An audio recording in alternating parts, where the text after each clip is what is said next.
Okay, example 7 says define a sequence a1, a2, a3 as follows. A2 is the first term in the sequence and it's the number 2, and every other term in the sequence is defined recursively as the previous term multiplied by 5. And the first question says write the first 4 terms. So let's see, a1 is the first term. I was told a1 is 2. How about a2? Well, to find a2, I'm going to basically pretend for a second that k is 2. Right, that's this number, and according to my formula, my recursive formula, the a2 is supposed to be a of 2 minus 1 multiplied by 5. So in other terms, this is 5 of the a1s. But what was a1 in the first place? It was 2, and so that's at 10. And we can now pretty much repeat the same process for the next guy. So when k is, let's say, 3, I'm going to end up with a 3. Okay, so again, 3 because of the k3. This is going to be 5 times a 3 again, and minus 1. So 3 minus 1, which is 5a2, which is 5 times the a2. What was a2? a2 was a 10 from the previous line, so that's going to be 50. And we need one more, so 1k is 4. What about 1k is 4? Well, we get basically a4. It's 5 times a4 minus 1, which is 5a3, and that's going to be 5 times the 3 is 50, which is 250.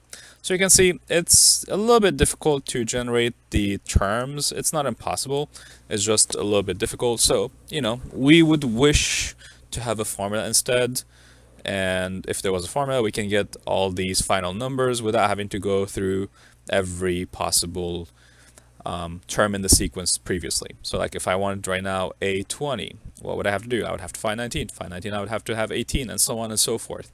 It's not very convenient to do that. So in part B, we will be basically finding a formula and proving that this actually works. So pause the video and see if you can do the proof on your own. If not, come back in a second and we'll continue.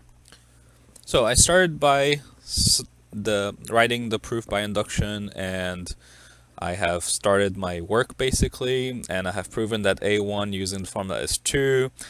But what do I do with this? Well, I look back at the previous paragraph that we wrote, and a1 was also 2.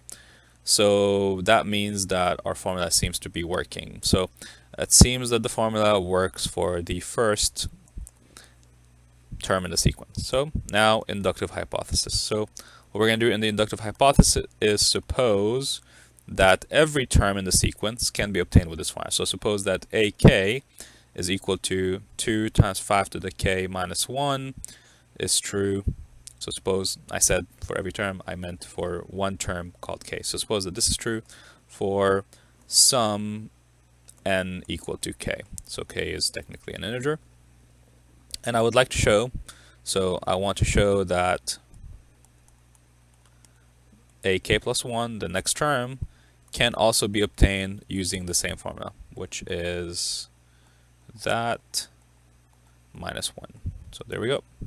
Okay, again, it's not super helpful to leave the formula the way it is. Let me clean it up a little bit and see what happens. If I cleaned it up a little bit, I'm going to end up with 2 times 5 to the power of k.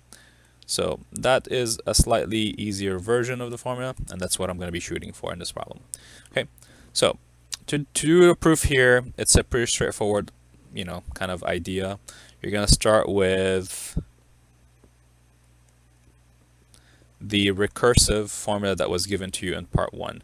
So we're going to say, now start with the fact that every term can be obtained by multiplying the previous term by 5. So this was told on top. So every term can be obtained by doing 5 times the previous term. Okay, this is still true from part 1.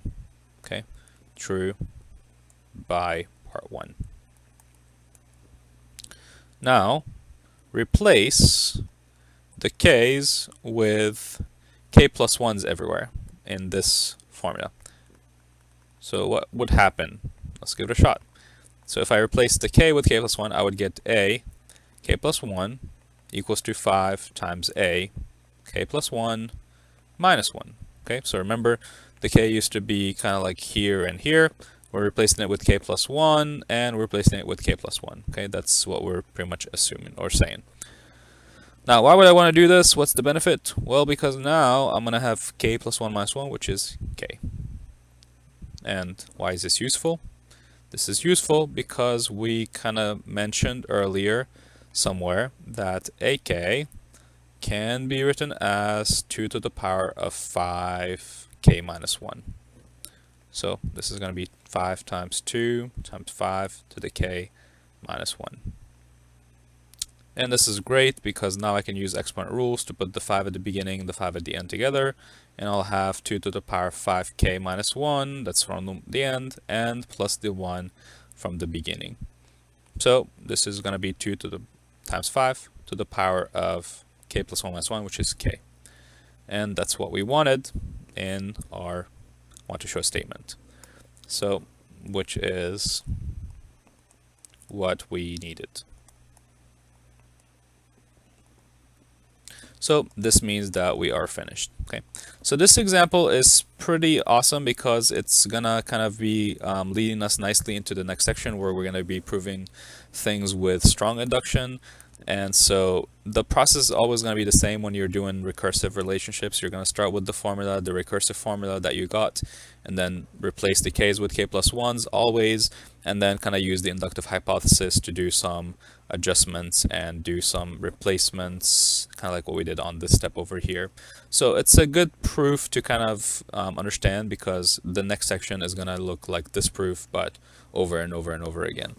So I'll see you in the next section with proofs by strong induction.